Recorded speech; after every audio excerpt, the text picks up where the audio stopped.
Another matter, I rise tonight to speak to the most recent report of the Joint Standing Committee on Treaties. I'm not a present member of the Treaties Committee and I miss it a bit, so I want to add my voice of thanks to the members and the Secretariat for producing the most recent report on an issue that's very close to my heart, which is that of the uranium sales agreement to India. And it's not often that the Australian Greens would take a government-chaired committee, as the Treaties Committee is, and on the subject of a nuclear sales agreement, and instead of tabling a dissent, Senator Peter Whish-Wilson, who's the Greens representative on the Treaties Committee, and I thank him and his staff for their work, tabled an additional comments. In other words, we substantially agree with the findings, the unanimous findings of the Treaties Committee. Note also that Labor senators, including the member for Fremantle, Melissa Park, also tabled their own additional comments. This is a profoundly important report. I guess it's yet to be seen whether the new Prime Minister will have a different view than that of his immediate predecessor as to the wisdom of selling uranium to a country that has firmly remained outside the global nuclear non-proliferation and disarmament legal architecture, the NPT, Nuclear Non-Proliferation Treaty. There are huge issues that have been canvassed in this Treaties report, and it is incumbent on the government, before they recklessly press ahead with a nuclear sales agreement to India, to read the report. You don't even have to read the fine print. Read the report itself and read the advice of those, including some quite unusual voices who gave very strong evidence to the committee. The reason that we didn't fundamentally disagree with its findings is that the Treaties Committee has recommended that sales agreements to India not proceed until a number of very important conditions have been met. I would firmly put on the record that the Australian Greens don't believe that this trade should occur at all. In fact, that the industry is on the way out, and this is something that we shouldn't be getting any further into. But the conditions that the Treaties Committee unanimously agreed should be applied before Australia even considers signing up and starting this trade are quite instructive. They read as follows. Sales only commence once 5 key conditions have been met. That India has achieved full separation of civil and military nuclear facilities is verified by the IAEA. That's the first one. That India has established an independent nuclear regulatory authority under law. That the Indian nuclear regulator's existing policies and arrangements have been reviewed to ensure its independence. The frequency, quality and comprehensiveness of on-site inspections at nuclear facilities have been verified by the IAEA as being best practice standard. And finally, that the lack of sufficient planning for the decommissioning of nuclear facilities has been rectified. These are tremendously important concerns that are thrown into the path of the headlong rush that former Prime Minister Abbott had been engaged in to embark on this most dangerous trade with a country that not only has remained outside the disarmament and non-proliferation architecture and has a rather uneasy proliferation record, having effectively lied to Canadian authorities in order to design and build its first small fleet of nuclear reactors, and then immediately embark on a process of plutonium separation for nuclear weapons. This is not some kind of abstract Cold War calculation. India is engaged in a nuclear weapons arms race with its neighbour Pakistan, with which it has fought several wars since the 1950s. And nuclear weapons on both sides of that uneasy border are, I wouldn't say routine, but are occasionally threatened by standing military and political figures on both sides of that border. And yet Australia would propose to sell uranium into that subcontinental nuclear arms race in which nearly 2 billion people are implicated. I said before the Treaties Committee took some unusual evidence from some figures who you would consider be very much part of the pro-nuclear establishment.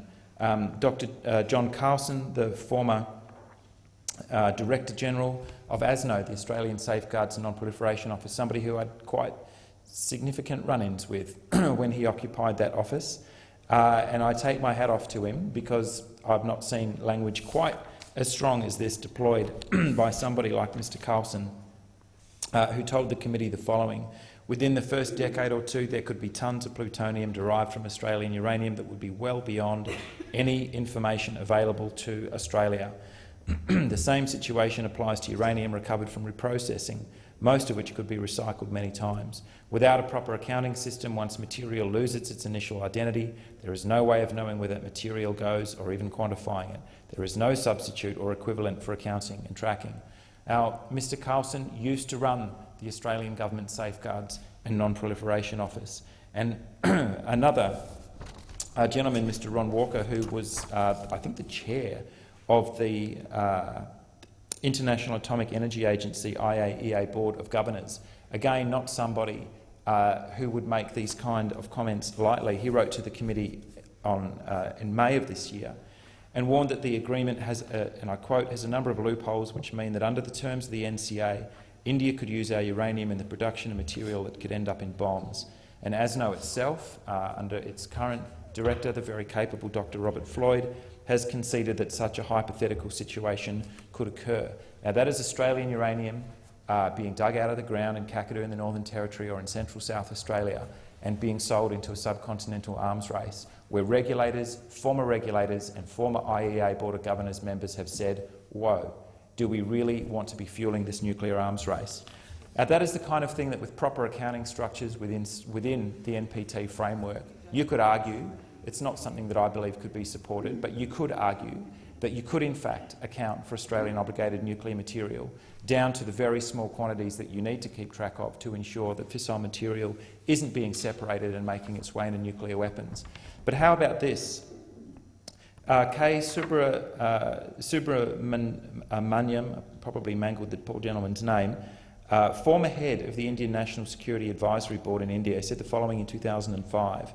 Given India's uranium ore crunch and the need to build up our nuclear deterrent arsenal as fast as possible, it is to India's advantage to categorise as many power reactors as possible as civilian ones to be refuelled by imported uranium and conserve our native uranium fuel for weapons-grade plutonium production.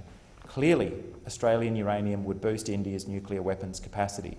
So there he is saying, no matter what kind of safeguards agreement you sign, no matter how carefully you track it down to the grams of separated plutonium and uranium, there is a senior Indian nuclear official saying, we are freeing up our domestic sources of uranium for nuclear weapons, and we will be importing uranium from countries like Australia to fuel our civilian reactors. And no safeguards agreement in the world is going to protect Australia from being complicit in a nuclear weapons arms race, if that is indeed the ambition of the Indian authorities.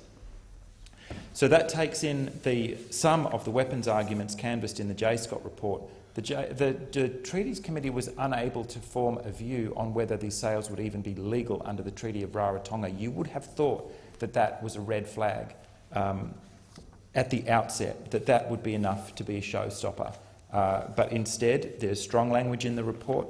I think being unable to tell if you would be breaching international law around the sale of this material to India should have been a showstopper. It's probably very little known in Australia just how closely the Indian population have come to suffering a catastrophic meltdown of the sort that we saw at Chernobyl and Fukushima. But in 2012, the Indian Comptroller Auditor General actually pointed out that without substantial reforms to the regulatory regime in India, that was precisely where they were headed.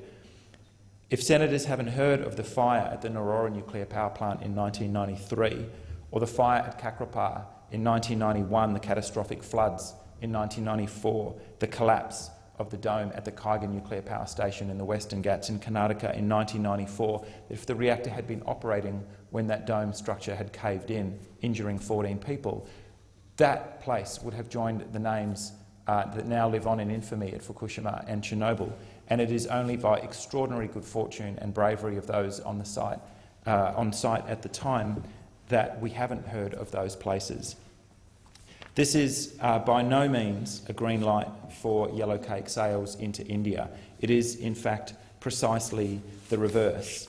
And we would urge Prime Minister Malcolm Turnbull, he'll have a lot on his desk in coming days, that the one thing that he could do to prevent further increase in insecurity and instability on the subcontinent is to get behind the extraordinary progress being made by the Indian solar industry and back out of the nuclear industry, which is on its knees. Thank you, Senator Ludlam.